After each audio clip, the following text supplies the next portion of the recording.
flights down under, an idea Amy is fully on board with. I'm very proud to be able to help the future of aviation by lessening carbon emissions and flying electric. Fly On E founder Cora Ellis says since electric planes like this can only fly for about an hour, they're perfect for training. You can see out of our window to the right.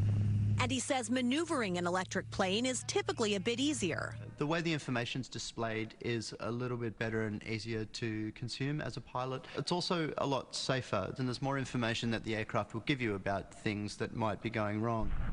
So far, it's been smooth sailing for Amy, who sees sustainable skies in her future. Tina Kraus, Kcal News. 10 years old. Love that. Well, thank you so much for watching Kcal News tonight at 8 o'clock. Kcal News at 9 starts right now.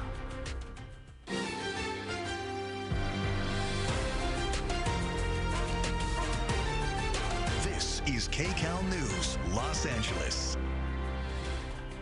Now at 9, what killed Matthew Perry? The autopsy reveals ketamine was in the actor's system when he died. Tonight we're taking a closer look at the drug and how it was used. And I happened to look at my Ring video, and I see a guy coming over the wall. A Lakewood grandmother and her grandchild terrorized by an intruder. Law enforcement believes the suspect is behind similar break-ins. And hostages accidentally killed by Israeli forces. The grim news comes as the local Jewish community seeks unity at an event in the San Fernando Valley tonight. Good evening, everybody. I'm Tom Wade. Pat and Juan are off tonight. We now know how Matthew Perry died. The medical examiner determined the cause of his death. The autopsy report was released today, almost 2 months after the Friends actor died. KCAL News reporter Joy Benedict is here with details of that report. Good evening, Joy. Yeah, I mean, this is certainly one that touched so many people, many of whom never even met Matthew Perry. But now 7 weeks after he died in the hot tub of his Pacific Palisades home or at the hospital, we are now learning why it happened. Do we dare? We dare. He was always there for a laugh, but the life and death of Matthew Perry was anything but funny, as we are now learning that he died from what the medical examiner called an acute dose of ketamine. I was very surprised. This was probably the perfect storm of combinations that may have led to his death. Dr. Angelique Campen is an ER doctor at Providence Medical Center, and she read the autopsy report. What I foresee happened with him is what it does is it puts you in kind of a trance state. So he probably was in a hot tub in a trance state, slipped under the water and drowned. The LA County Medical Examiner listed ketamine as the primary cause of death, stating that Perry had levels in his bloodstream as high as someone under general anesthesia.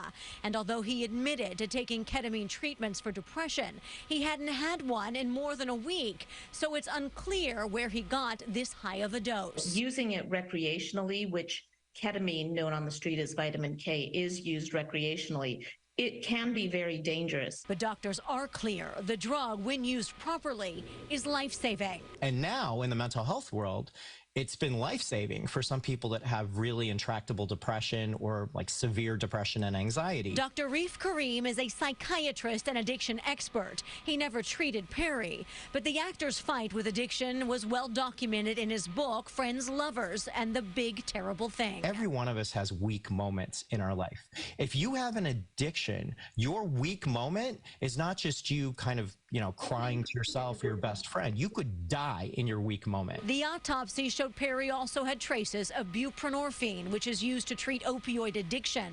There were also traces of benzodiazepine, a drug used for anxiety.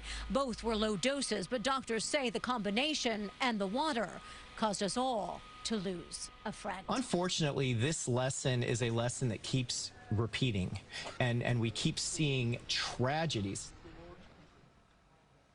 Now, the autopsy also determined that the actor had coronary artery disease and COPD, which doctors say is consistent with his heavy smoking habit in life. He was just 54 years old, and Tom Perry was buried at Forest Lawn Memorial Cemetery, Memorial Park, just right across the street from where Friends was shot for so many years. Well, he was on a road to recovery, like you said. It's just so sad because he was on a tour with his book, and, he was such an inspiration. He still is.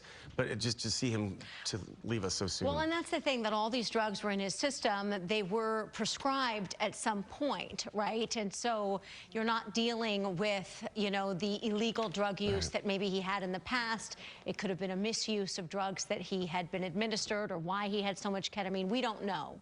But we do know that that is what doctors and medical examiners have determined was the cause of death. All right, Joy, thank you so much. In Willowbrook, a deadly shooting is under investigation. It happened on El Segundo Boulevard and San Pedro Street. Deputies responded to a report of shots fired this afternoon. One person was killed, but it's unclear how many people were injured. We're told multiple victims were transported to the hospital with minor and critical injuries. An intruder in the middle of the night terrorized a family in Lakewood, and tonight the Sheriff's Department has added extra patrols to catch this guy. KCAL's reporter Lauren Posen live in Lakewood tonight. Lauren, this is obviously really scary for a lot of people.